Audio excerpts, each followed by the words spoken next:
Lama tak jumpa. Selamat datang di vlog Australia.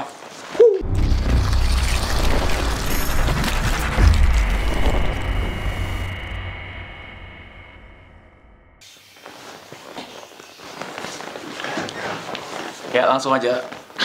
Trev, apa kabar? Gue yakin kalian udah menunggu konten ini. Karena konten ini gue akan ngebahas tentang bagaimana cara bekerja di Australia. Dan latar belakang apa sih yang mendasari gue bekerja di Australia. Tentu, sebenarnya dari dulu gue tuh udah pengen banget kerja di luar negeri. Entah itu dapat beasiswa atau kerja sebagai profesional. Dan tentu itu mengalami proses yang panjang ya, nggak langsung begitu aja gue dapetin. Jadi dari semenjak lulus kuliah tahun 2012 lalu,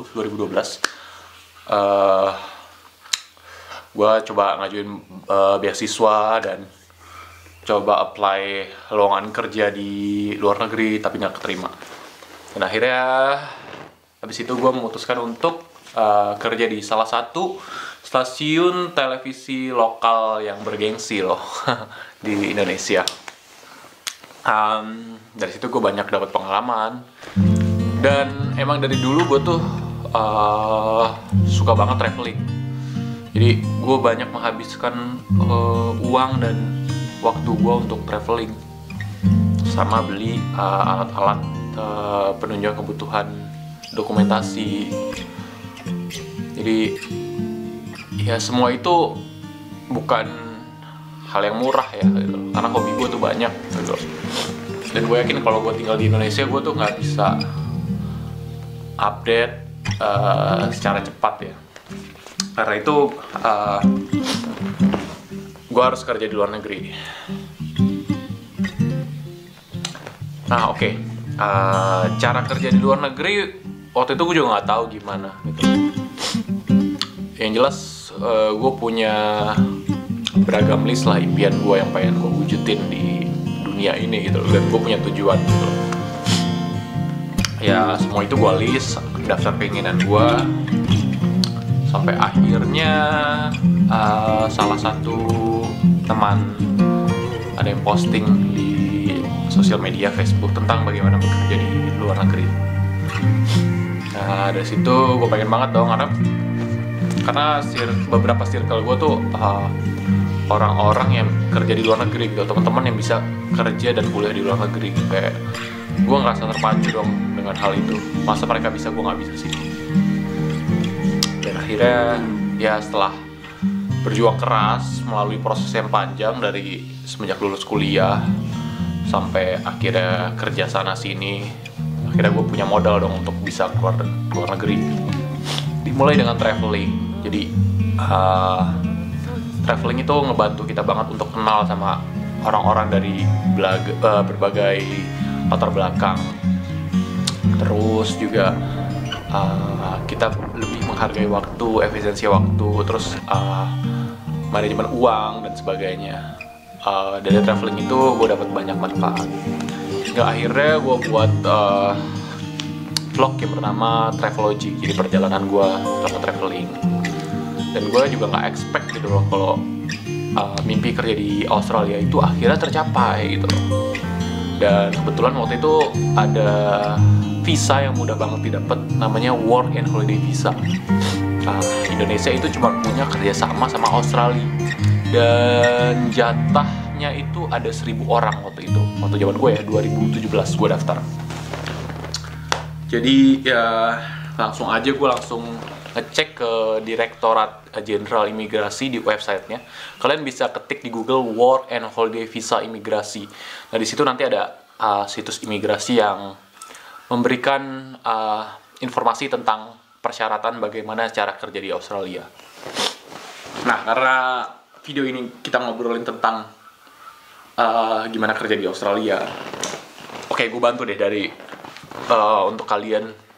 Apa aja sih informasinya ya, persyaratan apa aja sih yang dibutuhin untuk bisa kerja di Australia. Nah, visa gue ini cuma berlaku 1 tahun, tapi bisa diperpanjang sampai 3 tahun. Jadi tahun kedua bisa diperpanjang, tahun ketiga bisa diperpanjang, dan setelahnya terserah kalian mau ambil visa apa lagi. Yang jelas begitu kalian udah di Australia, jalannya tuh kebuka semua gitu loh, visa-visa di sini. Apa yang mau kalian dapetin di sini, kayak misalkan permanent resident atau student visa dan lainnya. Dan akan lebih baik lagi kalau kalian udah pernah ke Australia dan tahu lingkungannya di sini gimana. Nah, kalian bisa lebih dapat banyak referensi sih dari situ. Kalau gue waktu itu belum tahu, benar-benar belum tahu.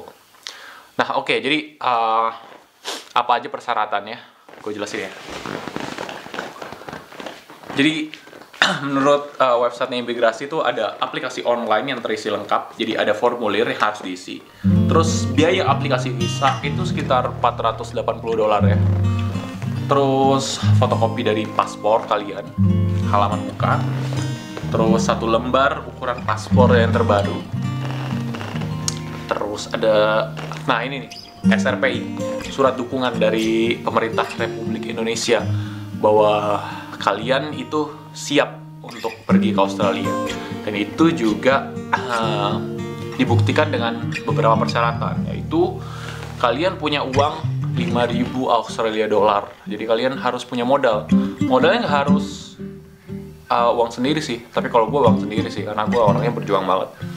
Dan modalnya bisa kalian pinjam dari teman, saudara, atau siapapun lah. Bisa kalian transfer ke rekening kalian, terus nanti kalian balikin lagi. Kalau gue nggak bisa pinjemin buat kalian ya, sorry. Gue cuma bisa bantu video aja. Terus kalian punya bukti kualifikasi tentang perguruan tinggi. Jadi kalian pernah kuliah, entah itu S1 atau D3, tapi minimal D3. Kenapa kalian harus kuliah? Karena kalian harus punya edukasi yang baik.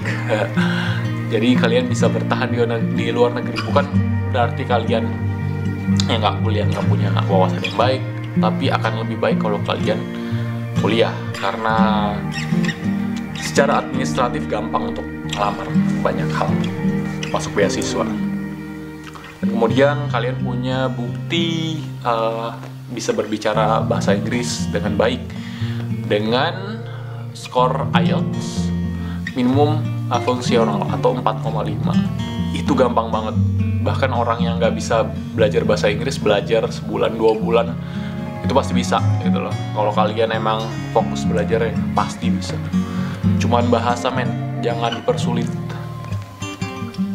Terus melakukan medical check up, terutama fokusnya di paru-paru. Jadi Australia ini kayak mereka concern banget ya sama penyakit TBC itu. Jadi kalian harus medical check up. Nah, ketika kalian sudah punya segala persyaratan itu, kalian bisa apply ke imigrasi semuanya. Nah, waktu zaman saya 2017 itu online. Jadi waktu zaman saya itu bukan online. Jadi saya harus datang dan wawancara interview secara langsung dan menyerahkan segala berkasnya. Tapi kalau sekarang itu bisa di-upload secara online. Jadi kalian nggak perlu datang. Dan waktu itu saya pernah ngasih seminar secara gratis di Indonesia. Jadi gimana caranya trik supaya mudah dapat WHV, dan saya kasih semua pengalaman saya. Tapi untuk yang baru-baru ini mereka punya strategi gitu juga untuk ngakalin gimana supaya aplikasinya tembus, karena banyak banget yang pengen work and holiday karena ya faktor uang lah. Indonesia tahu gimana ekonominya lagi susah, dan kerja di Australia itu bisa memenuhi kebutuhan kalian dengan sangat wah gitu loh. Waktu itu mereka ngasih saran trik supaya gampang di-upload adalah dengan punya koneksi yang bagus, koneksi internet yang bagus, dan gear yang bagus. Jadi HP, laptop itu punya kecepatan yang sangat canggih. Ya laptop sekarang lah, atau HP zaman sekarang kan udah banyak tuh yang punya konektivitas bagus ya. Terus ada yang nyewa 1 warnet lah, ada yang sampai harus ke luar negeri dan sebagainya. Jadi ketika kalian berhasil dipanggil sama imigrasi interview, itu udah 100% lah kalian, nggak 100%, sorry, 80% lah, 20%-nya lagi ya hasil medical check up kalian gitu loh. Nah, itu tadi persyaratannya. Jadi udah banyak banget orang yang nanya-nanya ke gue. Tapi sebenarnya informasi ini gampang banget diakses dan didapat kok.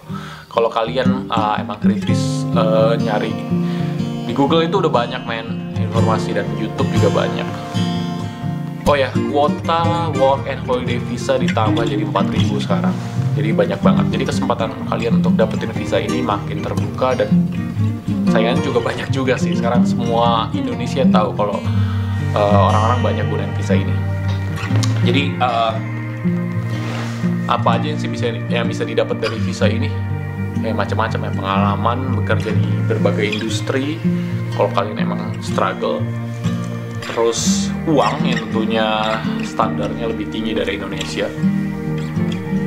Terus ya standar hidup yang jauh berbeda dengan Indonesia, serta pengalaman bekerja dengan orang dari banyak negara. Jadi tujuan utama gue kesini adalah benar-benar pengalaman. Jadi uang itu cuma bonus. Tapi ada yang beberapa dari orang Indonesia tuh yang emang mengutamakan uang. Jadi mereka hanya kerja dan mereka bisa bangun usaha di Indonesia dengan mudah. Daripada ngumpulin uangnya dengan gaji kerja di perusahaan gitu, ya lebih baik mereka bekerja di luar negeri gitu loh. Tapi ada banyak tantangan dan resiko yang harus kalian hadapi ketika bekerja di luar negeri.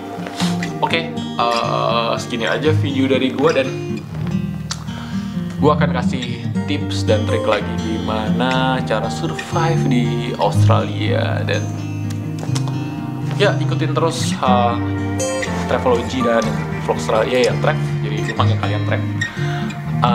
Semoga konten yang gue buat bisa bermanfaat buat kalian, dan jangan lupa share kalau video ini bermanfaat.